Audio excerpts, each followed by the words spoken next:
up, Humphrey? I'm gonna be a big-time Hollywood actor, see? How about you, Louie? I'm gonna be a great horn-playing singer someday. How about you, Fiorello? I'm gonna be the mayor of New York. How about you, Casey? I'm gonna be in the World Series. What are you gonna do, Barney? Yeah, Barney. Yeah. I don't know. You're all gonna need clothes. Shalom.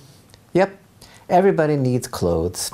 If you're in this world, whether you live here or as a guest, you're going to need clothes. And of course, everybody knows clothes say a lot about a person. Your clothes might be haute. That's actually H-A-U-T-E, pronounced haute. It means fashionable. High class.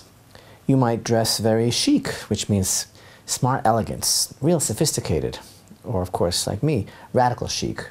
You might be stylish, cool, exclusive, fresh, happening, hip, snappy, swell, or you might be dowdy, outmoded, unchic, uncool, unfashionable.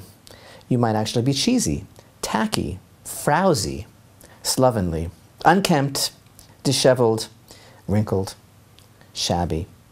Or you might be spruce, downtown, edgy, saucy, sassy, spiff. Our clothes communicate, apparently, what we want to say about ourselves. But the question really might be, what is it that you want your clothes to say? What is it that you're expecting from your clothing? What do they do for you? But really, we need to ask ourselves, what are our clothes really for in the first place? And actually, the whole clothing thing might be a little bit overrated. After all, when we consider the history of clothes, we consider Genesis 3:7, we remember how clothing came into the world back in the hour of the Garden of Eden. The woman perceived that the tree was good for eating and that it was a delight to the eyes and that the tree was desirable as a means to wisdom. And she took of its fruit and ate, and she gave also to her husband with her, and he ate. And then, verse 7, then the eyes of both of them were opened, and they realized that they were naked. And they sewed together a fig leaf and made themselves aprons. This is the first mention of clothes in the Torah, because clothing was born of shame. And before the sin of eating from the tree of knowledge, whatever that's all about, there was no shame associated with the body. So it seems a little bit ironic, after reading through the listing of synonyms regarding high fashion, or the lack of it, we put so much emphasis on clothing being dapper or dashing, when actually the whole thing comes from the fact that Adam maybe was just a trifle too dashing. And that's why he needed clothing in the first place. Or in the words of our sages, huge concept, clothing in Hebrew is called beged. And it's the same word exactly, the same letters, the same root as the word for betrayal, for being unfaithful, bagad. So because Adam was unfaithful, because he betrayed his relationship with God, clothing came into the world. And thus, clothing has to affect some sort of fixing, some sort of tikkun for that act of betrayal. But of course, the fashion world aside, not everyone's clothing is so self-serving as to have to be, for example, haute. And of course, not everyone is self-serving. And this week's Torah portion, Shabbat Tetzave, covers a lot of ground, but certainly the central theme is the Kohanim. The Kohanim, the descendants of Aaron and his children for all time, that are serving in the Beit HaMikdash, the divine service in the Holy Temple, and a tremendous amount of attention in this week's Torah portion is given to the detail of what they wear, especially the garments of the high priest. Ordinary Kohanim wear 4 white garments. The high priest wears another 4 garments called the golden garments, and his uniform is 8 garments. And the parsha opens with the oil for the menorah, and then spends again a great deal of attention on the Kohanim and their vestments. Finally, in chapter 29, the parsha goes on to the inauguration ceremony of the Kohanim, to the succession of the high priest, to the Tamid offering, and looking at these astounding verses in chapter 29, I shall set my meeting there with the children of Israel, and it shall be sanctified with my glory. I shall sanctify the tent of meeting and the altar, and Aaron and his sons shall I sanctify to minister to me. I shall rest my presence among the children of Israel, and I shall be their God. They shall know that I am Hashem, their God, who took them out of the land of Egypt to rest my presence among them. I am Hashem, their God. So the parsha actually begins with the motif of light, the oil for the menorah, continues to the subject of the Kohen Gadol, his anointment, his clothing, and then the korbanot, that the Kohanim eat, portions of them that actually then become part of them. So perhaps we can say that really that format, that succession, this week's Shabbat Tetzave, is really a parallel to creation itself. The world began, Vayhi Or, there was light, and then ultimately the creation ended with the creation of man. And so too, man, the pinnacle of creation, was inclusive of all of creation, and his role in this world is to elevate all of creation. And so too, everything that goes on in the Holy Temple is actually serving a higher purpose. Everything is connected, and everything through the service of the Kohanim in the Holy Temple, everything comes together. And the whole idea of the clothing of the Kohen Gadol, it's very, very communal. It's representative of the community, and we find here in the beginning of Parashat Tetzave that these vestments are being created by the children of Israel. And indeed, our sages teach that the funding of the vestments have to come from the entire congregation, and they belong to the congregation. Although the high priest is wearing them, they are of the congregation, and they belong to the entire nation, and they are representative completely of the nation. And these clothing have a tremendous amount of significance and power associated with them, to the extent that even the lineal descendants of Aaron, who are responsible for the divine service in the Holy Temple, they are not considered Kohanim unless they are wearing these clothing. So, just as a non-Kohen cannot perform the service of the temple, so too, a Kohen who's of the proper family and bloodline, as it were, cannot perform the service without the clothing. So clothing certainly do make the man. In this case, the Kohen only becomes completed, as it were, becomes the vessel and able to bring in this blessing into the world if he's wearing the clothing. But this is really kind of the opposite of being stylish, sophisticated, chic, haute, because these clothing are not about ego or about style. In fact, they're not even for the Kohen at all. They're for you. They're for each one of us. When the Kohen wears his clothing, not only is it not an exercise in self-absorption or in some sort of message that he's trying to give about himself, it's actually such a powerful exercise in responsibility and humility that not only do they belong to the congregation and are representative of everyone, but he is acting through those clothing on behalf of everyone. So, our sages state the most profound concept, that just as the offerings bring about atonement, so too the garments of the Kohen Gadol bring about atonement for every type of human foible. And of course, when we speak about atonement and the offerings, we don't mean that God wants to see blood and guts to atone for man, but the spiritual awakening that presents itself, that makes itself opportune within the framework of a person's psyche at the time of bringing an offering is the powerful tool that enables a person to shed his lower base instincts, to get more in touch with his inner true essence of who he wants to be in this world as a person. And that process, our sages teach us, is really the intention of the concept of atonement.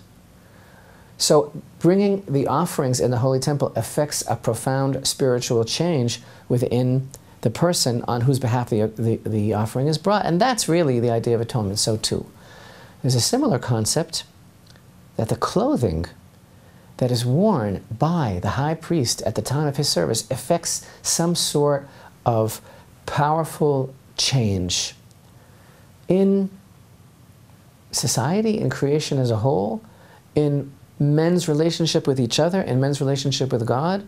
And thus our sages teach that each one of the garments of the high priest affects a different aspect of this process known as atonement.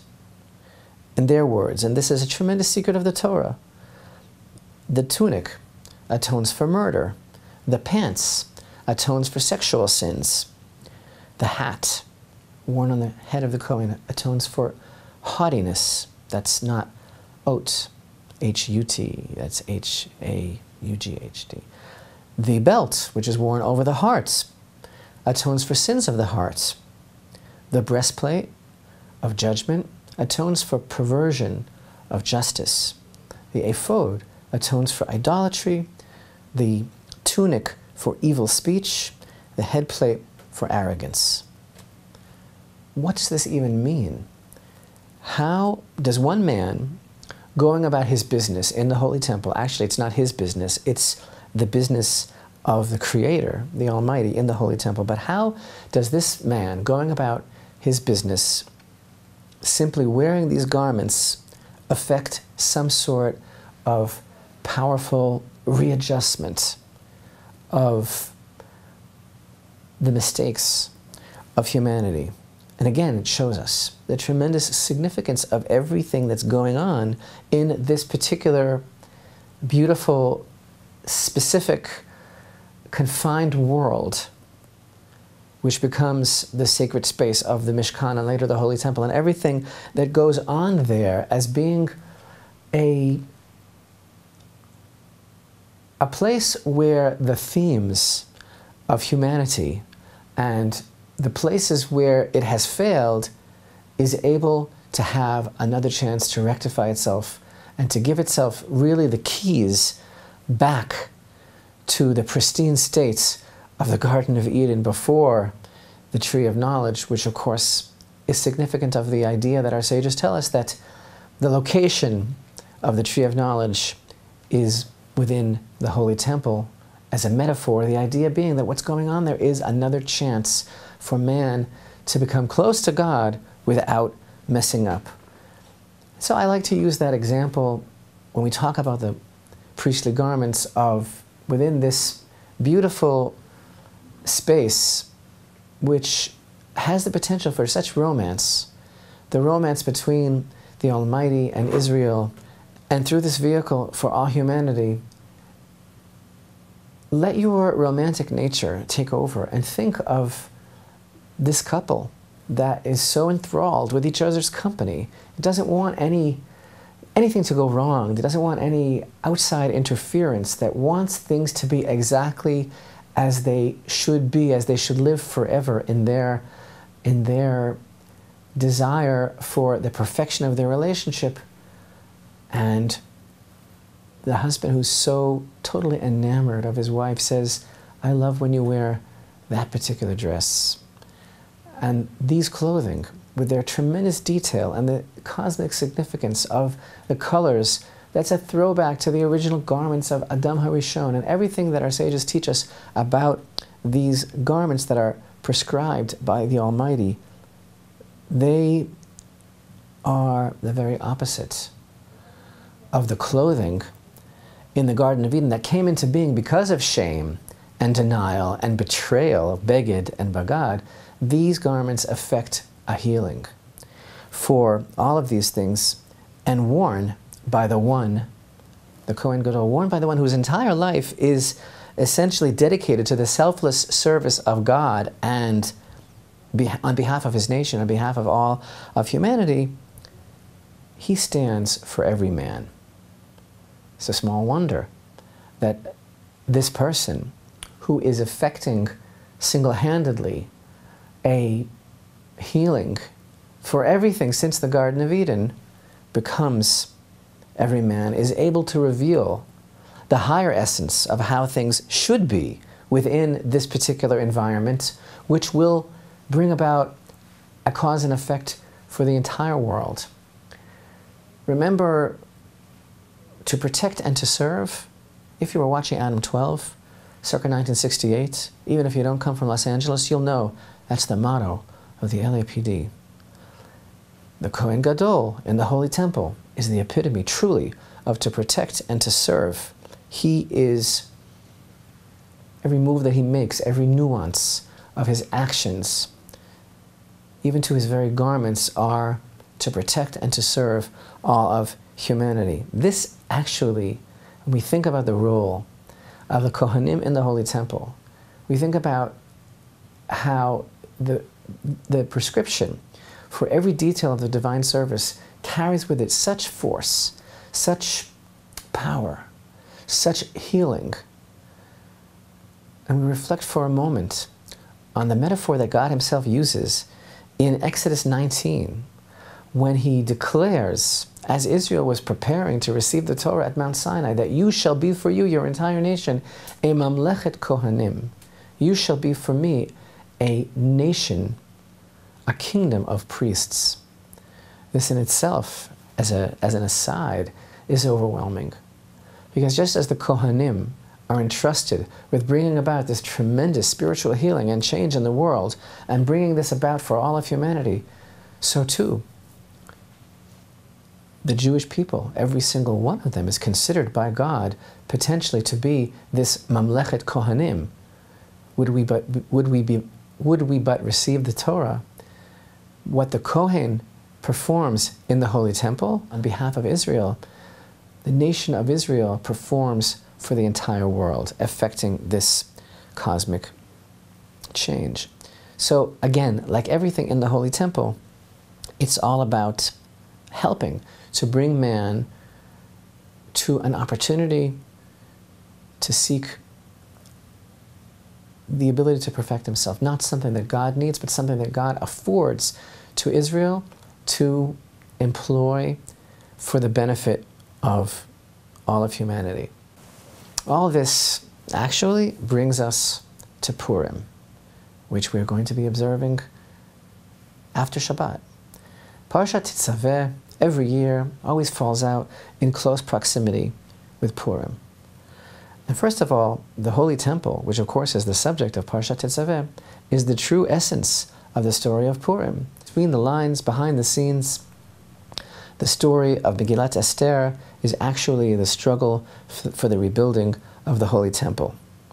Also, the whole concept of clothing, which is such a major theme of Parshat Tetzaveh, is actually closely related to the secret of the month of Adar. Adar is related to Aderet, the word in Hebrew which means a cloak, a robe, and this is a concept that conveys the idea of the miraculous divine intervention and deliverance of Israel in the time of Purim, which was orchestrated by God from a place of concealment. God's presence was not readily discernible in the story of Purim.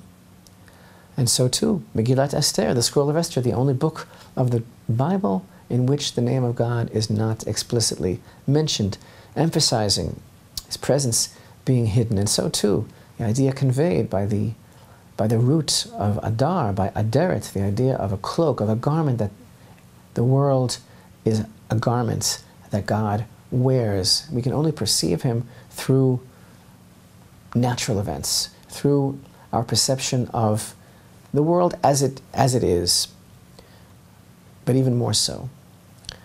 The scroll of Esther, Megillat Esther, opens with this lavish pagan banquet that was hosted by King Achashverosh, and behind the scenes again, the purpose of this banquet was actually in celebration of the reckoning that he made that the Holy Temple was not going to be rebuilt. And this was his fondest desire, that the temple would not be rebuilt. He was extremely concerned about retaining his power, about concealing God's presence in the world and making sure that the Shekhinah does not return, that the Holy Temple should not be rebuilt. And this opulent, lavish party was in celebration of what he was convinced was the fact that from this point on, for sure, the temple is not going to be rebuilt. And in the description of this banquet, we read, he displayed the riches of his glorious kingdom in the honor of his splendorous majesty for many days, 180 days. And our sages teach us the meaning of these words, that at this banquet, Achashverosh had the audacity to serve dishes out of the sacred vessels of the Holy Temple, and also in the presence of the Jews of Shushan, to mock and scoff the God of Israel, he appeared wearing the garments of the high priest. He donned the garments of the high priest at this banquet at which he celebrated the non-renewal of the building of the Holy Temple. I always wondered about this lesson. Is the idea that Achashverosh was simply trying to put down the Jews and to dishonor the God of Israel and to generally insult the Holy Temple, and that's all that is conveyed by this idea that he wore the garments of the high priest? Actually, in the light of our study of the nature of clothing, in the light of our study of the incredible discipline of the high priest wearing these garments that required such tremendous devotion, concentration, that literally bound him together with all of Israel and with all of the world, that not only gave him his identity, but that effected an opportunity for the healing of every aspect of man's failings, that gave him the opportunity to stand up for humanity and beg the Almighty, as he is officiating in the divine service upon which rests heaven and earth, beg the Almighty for a second chance for humanity to protect and to serve, the ultimate example of altruism and selfishness. So Achashverosh wearing these garments, it wasn't just an attempt to degrade the temple, to insult the temple service and the Jewish people and the God of Israel. He knew the power of these garments, and he knew their message.